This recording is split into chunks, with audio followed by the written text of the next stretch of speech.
Hi, everybody. I am Susie Lau, and I'm a freelance fashion journalist and editor based in London. Um, I am here to moderate a panel about quite like a broad, I would say quite a broad subject, but hopefully we can get to the nitty gritty of it today, which is about fashion education. And I think more specifically, we're here to sort of question what is the value of let's say a formalized fashion education and the ins and outs of that fashion education system today, especially in light of the pandemic, forcing many people to or everyone to do online learning in a field that is very practice and hands-on and practical based, field like fashion. And so I am joined by quite a diverse panel of people that can speak to that. We've got Branko Popovic, Artistic Director of FashionClash, which is an interdisciplinary showcase and development fashion platform. We've got Estefania, am I saying it right? Estefania Lacayo, co-founder of Latin American Fashion Summit. We've got Darnell, Jamal, Lisby, Assistant Curator at Cleveland Museum of Art. And we've got Marco Pecorari, Director of the MA Fashion course at New School Parsons in Paris. So I think when I was thinking about this question is for the last, increasingly, I encounter a lot of designers and young designers and graduates that question the fashion school system and the fashion education system.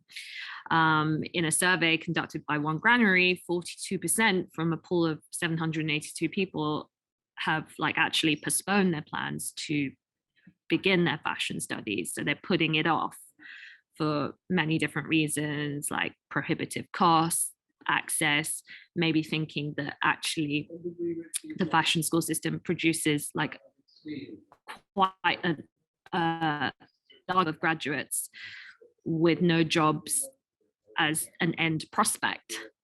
So what I wanted to ask everybody here is, for you, what is the ultimate value of a fashion education today? How has that changed for you in your experience over the past 2 years in terms of people coming, not being able to interact with others in a fashion school, physical fashion school setting? And yeah, what are they getting out of it, basically? So I wondered if let's start with Marco, obviously, for from a fashion educator's perspective. Thanks, Susie. Can you hear me? Yeah. Well, it's a difficult question, I think. And what is the value of fashion education? I mean, first of all, I always like to try to understand what we mean by fashion education, because there are multiple type of courses which are targeting different type of market and different type of practices. Of course, as soon as we speak about fashion education, and I assume that that sort of survey made by One Granary was mainly targeting designers. So fashion education really developed around question of design education, so fashion design. Then we have the business part, which of course goes more into question of management, I would say, and these type of schools are often not the same type of schools where designers are actually educated traditionally. So we move from art and design schools to business schools. And then something that I personally also work, which is fashion studies in itself, which is an academic work. We go into another field, which is more leading towards continuing research, bringing students to teach, but even developing, research practices in museums, heritage department, media, and so on. So I think, first of all, we need to also try to differentiate. And then, of course, we need to always remember that when you are working in a school, you're also dealing, it's not necessarily, that's a discussion I have a lot with students, both the academic one, but also designers, because I teach to both.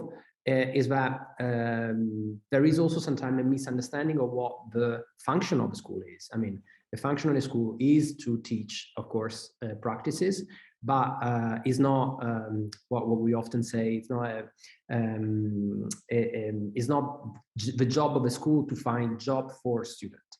So I think we need, first of all, when we speak about the value of education, I still believe the value is about educating, is to create critical thinking. Is about, and when I say about critical thinking, I also think about critical practices, which, of course, in that sense, should not, build false dreams into students, because we do know that a lot of students who arrive to study fashion come from a quite glamorous idea of what it means to work in the fashion industry, and that's, I think, the first thing that as educators we need to kind of problematize. Especially in this time of social media, where, or even old TV series, where schools become themselves spectacles and places where students want to be without even knowing why. So I think the first value of education should really be to present the real situation of an industry which has enormously expanded. If we look at and look into a difference from the 80s and 90s. So there is a huge expansion of the industry from very different perspective, and I think the different sectors are going in that direction. But at the same time, and for that reason, I think education needs to kind of follow that globalization issue, addressing students and preparing them to be more than just what a designer was supposed to be in the 1990s. And from educational point of view, of course, this is quite challenging, because schools are built around specific paradigms, are built around specific restrictions, also of building courses, which are often very difficult to update from different perspective, which is not at all an excuse. So for me, the value of education, first of all, is to explain to students what is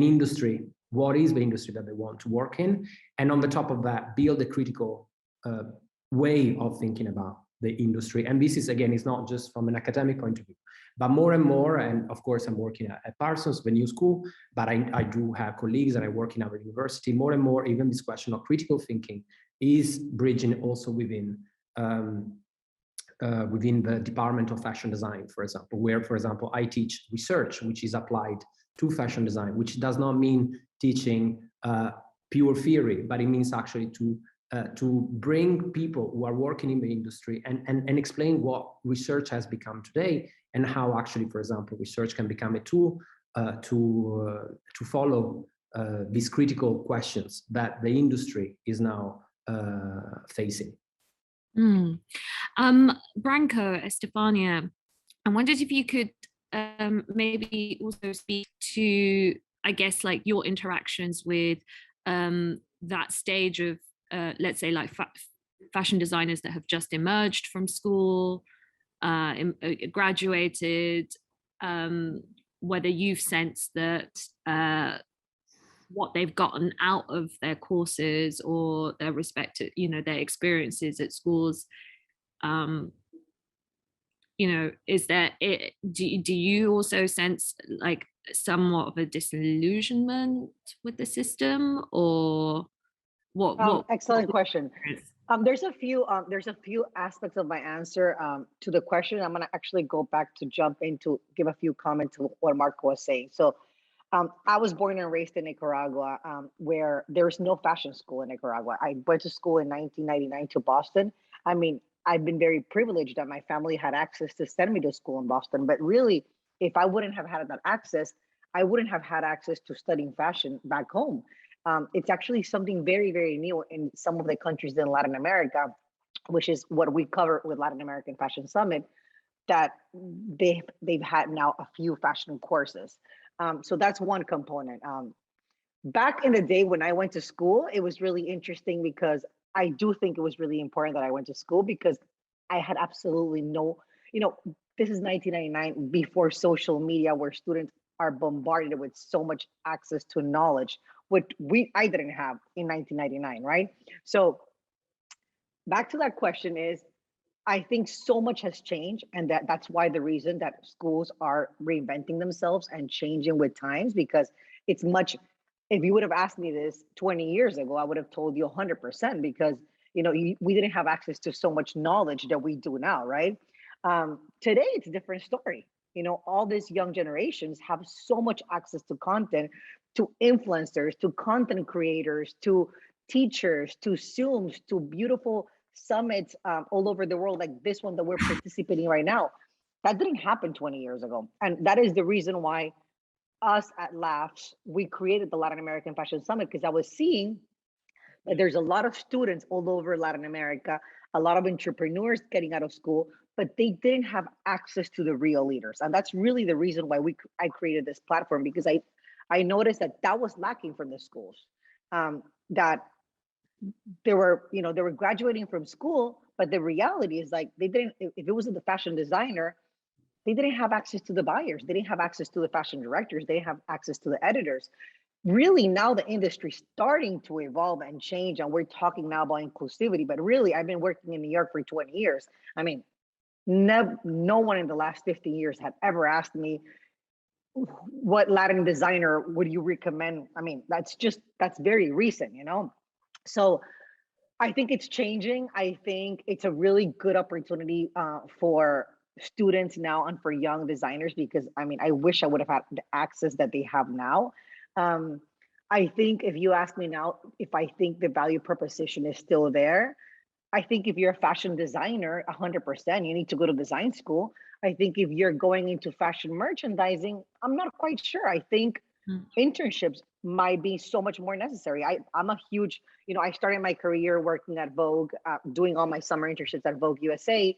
And I think those interns were much more valuable than anything else, because I had, relationships to editors that then became my bosses. I learned really how the industry worked, and you really find out what do you really like in the industry, especially now that it's evolving so much and changing so much.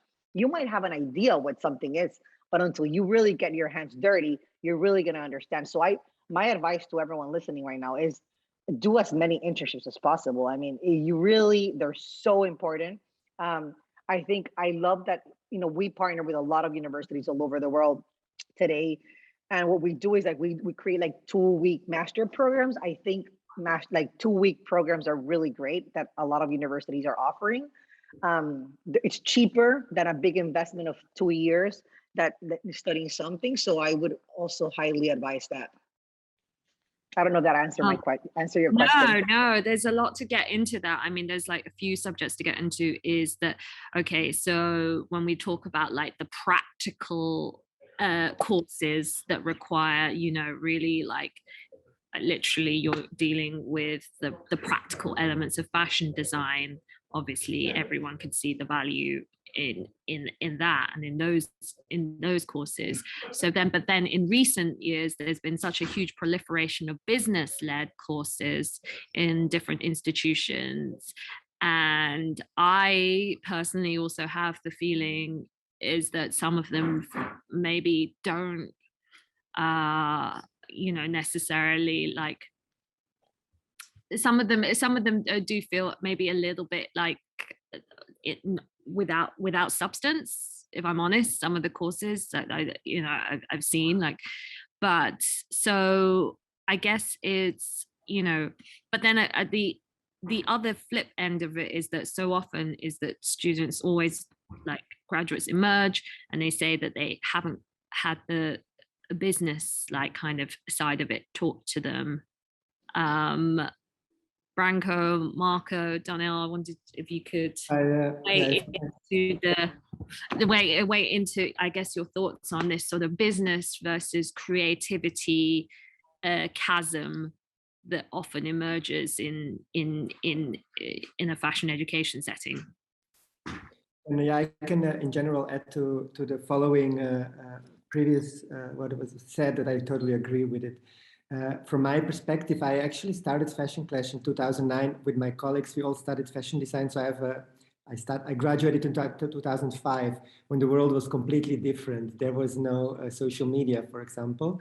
And FashionClash emerged basically from the basic need of having the lack of these business skills and longing for a stage to present your work. Back then, it was almost impossible to find a stage for emerging designers. Obviously, nowadays, you can even create your own stage through Instagram without having to present it anywhere. So there has been a big shift in ways how fashion is manifested, let's say, but also how business is manifested. Nowadays, we see more and more designers no longer graduating with not even physical collections. They sometimes have, let's say, more of an installation or a film. So what is a business model for something that is maybe not tangible right away? And sometimes it feels that, and I always say, like, in my opinion, it's still important that educators teach you how to be a critical thinker and to have an autonomous vision that can contribute to a more sustainable way of having a business, rather than focusing on, let's say, killing the creativity exploration with all the business knowledge. And while when it comes to the name of this panel is called knowledge sharing, I think there should be more cross-disciplinary collaboration between creative students and other schools. At the same time, there are a lot of, we get internships requests from students that are not studying fashion design, they are studying business, but they are interested in the discourse of fashion. And I think these are perfect examples how things can be bridged without forcing a creative to be and a great designer and a visionary, but also a business person. It's just not something that is for everyone. And when it comes to, let's say, to the first question about the values, I think what's so beautiful about the current generation, although, I mean, they obviously face challenges, that they are contributing to the redefining of the values themselves. They are so, let's say, evoke about what is going on and also questioning the system. But sometimes, you know, the educational system is not changing as fast enough because it, let's say, the course is 1 year and you cannot change, you know, everything right away. For example, when students demand more diverse teacher's profile, you cannot change that overnight. You know, it requires time. But at the same time, we see that a lot of courses are being more hybrid, which allows students to be more innovative in how they approach their projects. And we see at FashionClash now this, it's so beautiful to see how actually resilient they are. You know, we get so many great proposals that are about so multi-layered, about personal stories, about diversity, about social themes, and all these things are contributing to, let's say, the broader change of how will the industry evolve eventually. And I would say what maybe would be better to focus on rather than only business skills, it's also how to teach them to be more empathic, the empathy, how to collaborate. You know, if they more and more want to engage in social projects, but have you learned how to work with people from different backgrounds, or anthropology or equity based? What does it mean to create equality? You know, so these are the skills I think that we need more if we want to, let's say, have future-proof generation for the future. That I mean, when you look at the future trends that that we will have more and more climate refugees all over the world. So what does it say about the value of our future generation? What do we lead? How do we prepare them to be, you know, to be really adding to the world in the future? And then I think that fashion design is it's a beautiful discourse, because I mean, we all wear garments. We will be needing to help the people. And so I think schools could help in that. And then the business will emerge. If someone has a good idea and autonomous vision, the business will follow. So going to,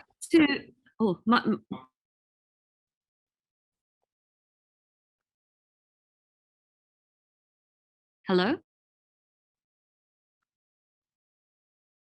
Net connection. I can't hear. Okay, some people have come offline for me. Okay, back on. Sorry about that. Sorry about the interruption.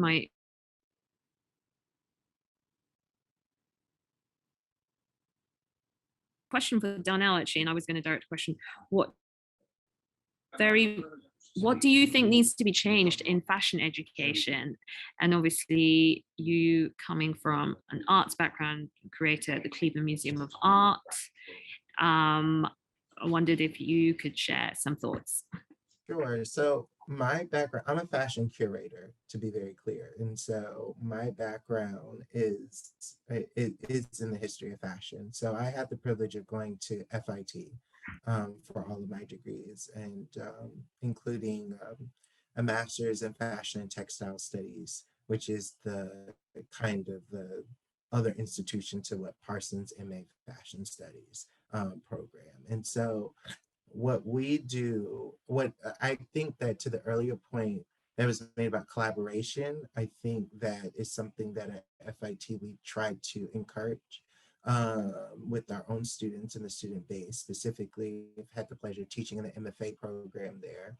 And the thing is, I know that this is a very difficult, touchy thing, because even to the earlier point that not many people have access to this kind of school. Whereas FIT, we have the business school, we have the art and design school, and then we have also art history and like all of the kind of liberal arts schools. So a lot of our students really are kind of in this together. So it kind of forces them in this mode of collaboration to kind of work together. And because I guess with FIT, my experience there, a lot of the teachers gave us kind of like, not that kind of real talk, but basically like, you're being thrown out to the den of wolves, like you're on your own. So you all need to figure it out together. And if you can't figure it out together, you're going to fail. It was very much that kind of energy. And I think that for my taste in how to pass on that kind of, or that kind of encouragement is something that I feel will help students really kind of create that kind of collaboration, and also will allow them to learn from one another to build each other their own whatever practice they're going into, whether it is fashion design or whether it's fashion business or whether it is the research or curatorial background that I come from specifically. And so I think the to the earlier question about the cataclysm between business and the creative, I get asked this by fashion design students all the time. And I don't come from a fashion design background, but what I like to do in terms of the educational point is really kind of bring other figures in the history of fashion that have successfully done this. And you can give that to them as pieces of blueprint that they may be able to extrapolate for their own individual practice. You know, fashion, as we all know, is very cyclical. Nothing that we're doing is new or innovative.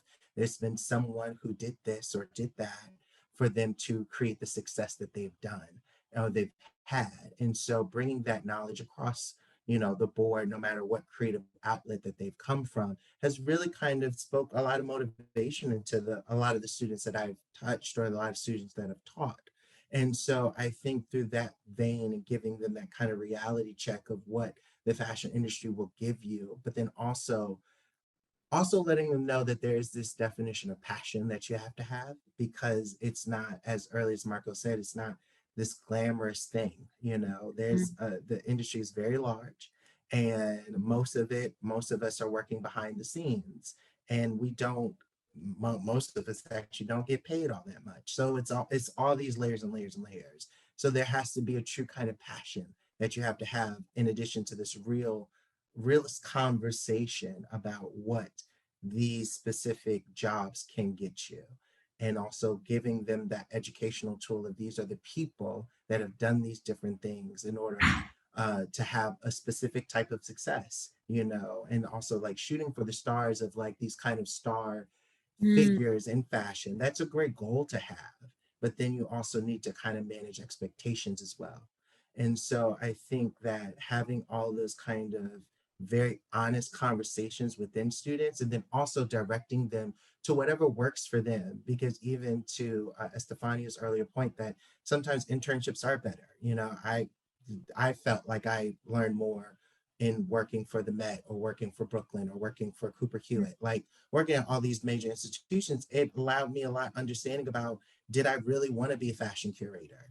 you know, I had to kind of give my own self a reality check because there was a lot of things that I didn't understand about museums and fashion curation, how small this particular niche of study is within the entire museum field. Will I be able to get a job? You know, I do have a lot of students within fashion, curatorial, and conservation work that are nervous and they're worried. We have a lot of grad students and, like you said, no jobs. And it was very difficult even to get to this job at Cleveland.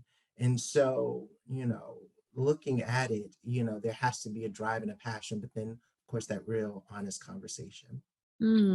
So I wanted to ask everyone about their sort of, I guess you guys have gone, let's say when you went through the fashion education system, you had that luxury of doing it in person and having in that networking. Like, let's be real, fashion schools, I think, and art schools, there is, you know, the other value of it that, you know, education aside, is that sort of networking aspect, you know, the friends you make, the people you meet, and then, you know, how you build out your creative, let's say your creative universe in those settings. So in lieu of like 2 years of students not being able to experience that and basically experiencing most of their learning virtually, do you feel that, you know, have students having gone through that and now only just kind of getting back to,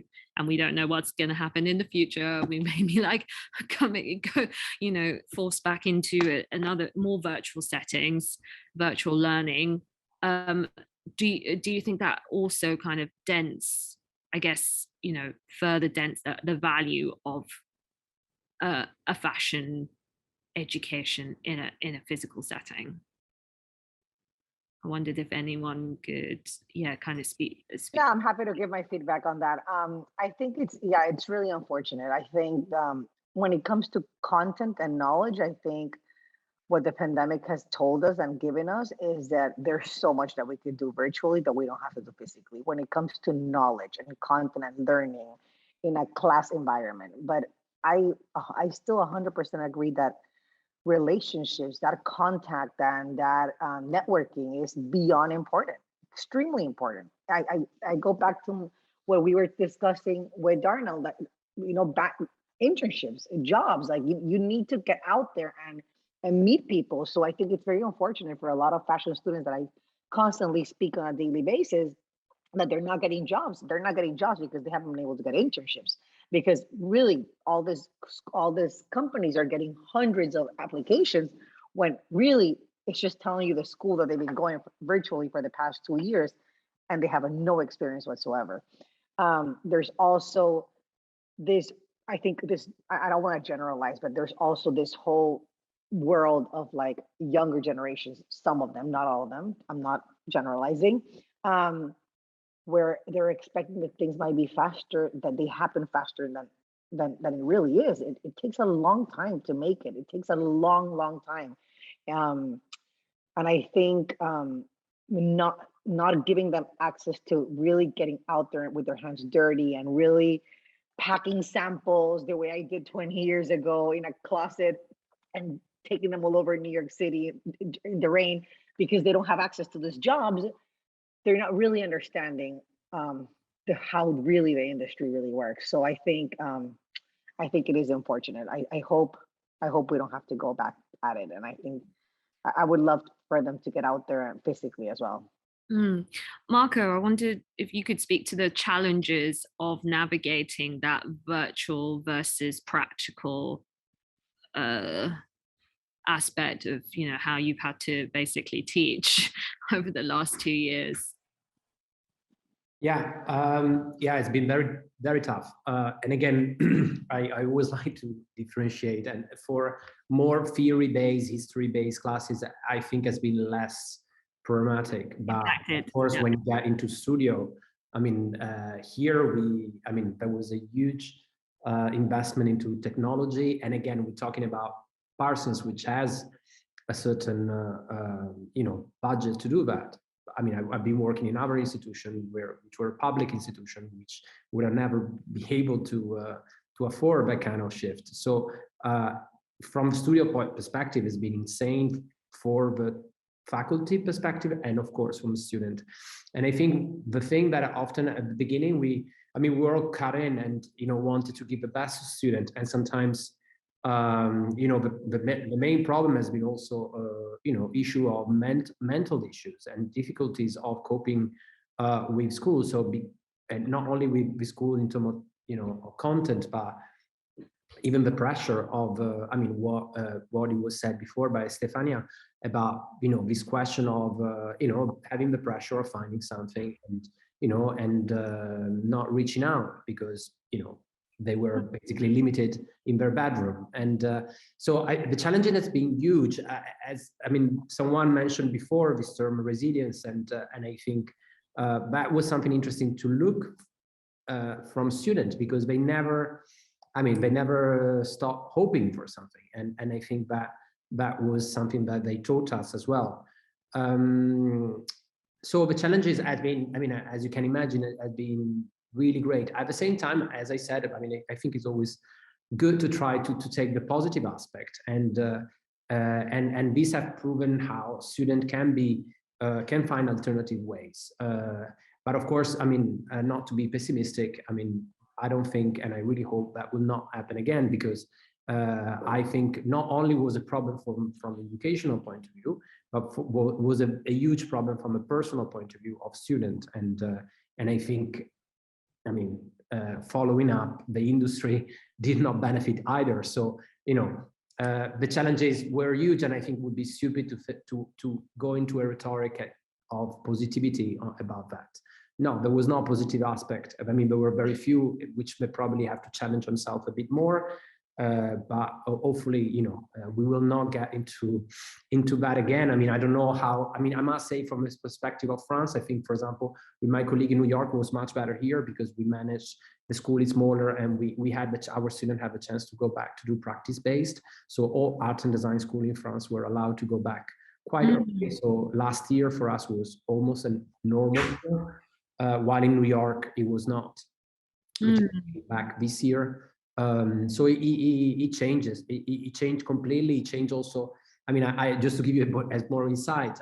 There were students. All the schools are very international. So there were classes which were repeated by faculty 3 times in a day. So the first part was for the Eastern Hemisphere, the one for the Central European, and then in the evening the same class was repeated for the students who were in the Americas. So a lot of challenges. So obviously everyone found their solutions, and everyone did find also kind of innovative ways. I think even though we can't say that it was like a wholly positive experience, I have to say that maybe like the kind of overall, like the methodologies from what we had to do during the pandemic, such as during, kind of more Zoom conversations, and like also forcing institutions like Branko, from FashionClash, you present a lot of your programming online and through sort of digital mediums that like forces like creators to do something differently.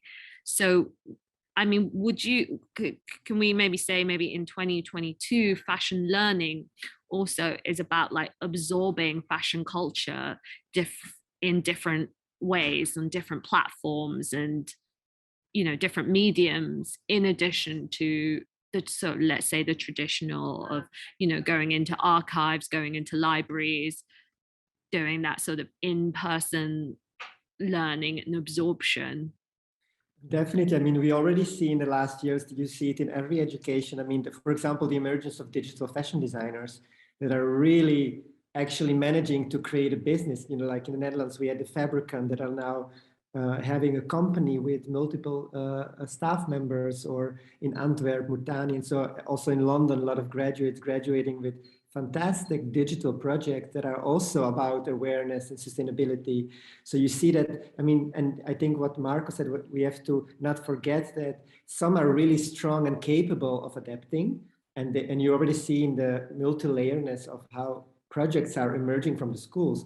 So I'm already in a way kind of exciting what 2022 will bring, because I don't doubt the creativity and innovation, but at the same time, there is a group that is, let's say, struggling mentally, let's say there are some that are really thriving. They say, oh, I love the pandemics. I finally could focus in a room, and but for some, this is not working. They benefit from being in the room with others and learning. So, and then I think we should not forget to provide them the same kind of support. You easily tend to go for those who, let's say, the survival of the fittest, and you support them. That's quite easy. They find their ways how to reach you. But what you see already in the last few years, not only because of the pandemic, I mean, it was already the movements like Me Too and Black Lives Matter that already, I think, changed a lot. We should not forget that these are really important social movements that are already redefining values. And I think that's really positive. We are finally having a beyond global West conversation, which we never had before. And I'm actually quite excited that this is finally happening. I mean, at FashionClash, we always had designers from all over the world, from Latin America, Asia. That was the main goal of our platform, to be non-Western oriented. But that's finally, it's having a larger stage. And I think, for example, now we had our festival last weekend. We had a designer showing a film. She was from Colombia, or someone from Australia. And they had the same platform as all the others, one being physically in the Netherlands. And I think, thanks to technology, I mean, we can also see but there is so much more that we can do and make this dialogue broader than it was before. Therefore, I say we must think as positively, okay, but let's be excited about what we can do with all this knowledge and support these creatives, to emerge into this world with their new values and knowledge. Yeah, no, I have to say that the pandemic has definitely escalated the kind of globalization of fashion is something that I've been really passionate about for in all my life of working in fashion. I've always thought fashion shouldn't be resigned to the 4 capitals. And now it's finally, you're really seeing the kind of fruition of that, through the work that you guys do, and through what you do in elevating Latin American fashion and the world. And finally, I think the audience is also whether they're fashion students or enthusiasts, ready to absorb that as well through what people are presenting through different platforms. So yeah, I guess it's looking at that sort of other aspect of fashion education beyond institutions, and in a sort of formalized fashion learning setting. We've never had more opportunity to learn and absorb different kinds of fashion. Would everyone, I guess, agree with that, or have their own take on it? I agree. Yeah, I have. It's so interesting what you're saying, and it's literally the reason why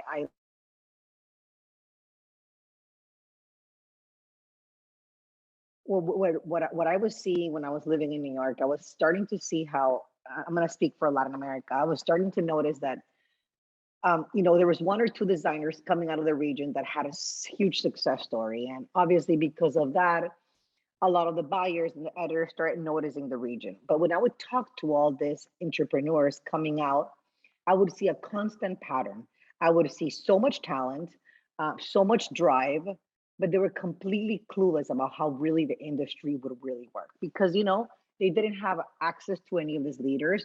They didn't, they lived in small countries in Central America and South America. They didn't have access to the big capitals or to being invited to, it's now, and that's when my business partner and we were like, we need to create a platform where we need to bring in all these leaders to give them the knowledge and the networking that they really need, because it's not fair that they don't have access to these people and they're constantly allocating their money in the wrong places. It was over and over that I would hear stories of a fashion designer, spending so much money in a showroom in New York and I would look at their lookbook and I was like, it's unbelievable how this showroom would pick them up if they don't even have the right brand DNA, they don't have the right lookbook. There's no way they're going to get any orders because they're not ready. They're just ripping them off. But if they start meeting the right people, they're going to understand and they're going to start allocating their money in the right places. That has changed so much, until now, it's beautiful. Like here we are, I'm in Miami, you're in London, we're all over the world. We're giving access to knowledge to so many students right now.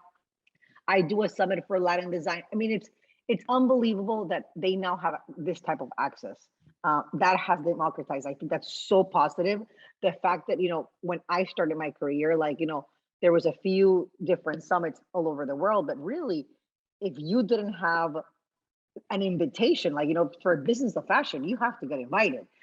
For Women's Verse Daily, you have to get invited. For New York Times Magazine, you have to get invited. Until now, there's starting to be an inclusive summits and platforms all over the world where people can buy a ticket and come. That's very, very new. So I think it's all very positive. And I think, when I talk to entrepreneurs and I see them not taking advantage, it's so unfortunate because they have so much of, like, they have so many tools to succeed right now that we didn't have, 10, even 5 years ago. I wanted to bring everyone into we're sort of coming to the end, but touching on, I think, what Darnell said, that, the question of access and equality when it comes to fashion education is something that I think about a lot in terms of, in the UK, obviously fees are getting prohibitively higher under this government. In the US, I think maybe it's also quite expensive as well. And also just the very idea of sometimes, like, the name of a school or name of an institution almost putting people off in terms of, like, oh, well, CSM is not for me, or Parsons, it's like quite intimidating. So I wondered if everyone could talk about, like, how they feel, what can be done to ensure that the future of fashion education is, more accessible, like not just on a financial level, but also, kind of as on a perception level. I think that in order for that to happen, and of course, as Branko brought up earlier about, this time that we're living in, how it's really kind of given us time to think about a lot of the things that we haven't been fulfilling in terms of what we're educating, how we're educating, in terms of what voices we're representing, and how they are illuminated within the industry and elevated within the industry, and if they're not. And so I think that, something that we did at FIT for the MFA program, I worked with the chair of the department to do a class called The Fashion Activist. And so I teach a set of courses that are specifically about illuminating variety of voices within the business of fashion, and how fashion designers can take that within their own practice. And so within that perspective, I think it depends on your coursework and what you offer, and how, and also looking at what's been done, has it served your populations of students, past and present? And then from there, looking at how you can essentially either evolve it, what can you do to change it, and what kind of stories can you put within there? What kind of narratives can you put within there in order to make people feel that they can come to your institution and make them feel welcome? Because I think as a Black man specifically, most of the people from my community here don't even see any of that, because they don't feel that there's a place for them. When they think about fashion with the capital F, they're thinking about people that look white, right? Like, they're not thinking about people that look like me. And so within that, when you have that illumination within your course curriculum, within all of your programming, within all your entire mission of what you're trying to do within whatever institution that you are a part of, that begins to evolve the conversation about who is welcome and who comes into your institution, and kind of degrades that idea of exclusivity, that only certain people have access to the industry. And so we have to, it starts with us as educators and what we do within our methods of teaching. Because it is such an important point when, you know, I've just been in different conferences talking about diversity in the workplace, but obviously before that stage is entry level into the education system to then go on to, you know, how do they get to the boardrooms or the creative director, you know, whatever, you know, positions further down the line in the industry. So it's something that is, you know, that I think about a lot. I wondered if Branko, Estefania, Marco would like to weigh in on that. And then I think we are going to be closing the conversation, but it's an important point, I think, to end on in terms of, you know, just the sort of access aspect to fashion education. I mean, I'm happy to give my point of view. On my end, you know, inclusivity was one of the biggest components of launching my business, because I noticed that it was lacking so much. So what we personally do is we create, you know, we do a summit once a year, and we bring in, like, you know, top fashion directors and top fashion CEOs and fashion designers and editors, like anything from like fashion directors from Matches, Net-a-Porter, Shop Up, Nordstrom, Bergdorf. And we do workshops where we do round tables where all the students or entrepreneurs have access to them. So basically we create one on, you know, how to raise money if you're a sustainable brand. So Carmen Busquet, that co-founded Net-a-Porter and Business of Fashion, she gives a round table for 20 of them. So they get knowledge from someone that has done it. They have access to her where they wouldn't potentially have access before. So this is the type of opportunities that we're personally doing because we're noticing that they're completely lacking in the industry, and definitely lacking for Latin America for sure. So that's my personal take of type of things that we're doing all year around for all these entrepreneurs, because we think it's necessary for them. Marco, Branko, any last thoughts? Yeah, apparently we're going. Just one last thought that I think when it comes to creating an equal world, then it really starts earlier on. So we are doing a lot of, for example, projects with elementary schools, because that's where you start to show exactly what Darnell was saying. Like, how do you show everyone that, you know, you can also study fashion design, even if you're from another culture. In some cultures, for example, it's not accepted that you go to study, but not be judgmental, but understand where does it come from. And it starts really from, you know, making it almost like part of a course when you're 5, you know. I would definitely, you know, go to make the educational system broader, that it really starts from the really young age. Marco? I just agree. I love this idea of introducing fashion as a subject at elementary school. I think would be fantastic. And I think I just want to add the aspect of economic. I mean, again, I moved from different institutions, and of course, when you move from and also geographical spaces from Europe to US, the idea of education is very, very different. And I think a big role will be played. I mean, to go back to what also Darnell was saying, I think most of the time a question of discrimination also connecting a lot to question of economic aspect. And there needs to be a bit more, at least that's what of the discussion we are having. We had like a few weeks ago, also with the bigger school, or the new school, because we are part of a bigger university, is to start not only, start from recruitment and how do we recruit and how we allocate funding, how we allocate, how also easy it's for us. And I of course, and I close there. So I think it's about rethinking also how we found our students and how we support them from an economic point of view as well. I know we're over time. I want to thank Branko, Estefania, Darnell, and Marco for joining us on, well, it's a very big subject, meaty subject to get into, so many thoughts, but hopefully we're all in the business of shaping new ways of learning, new ways of absorbing fashion going forward.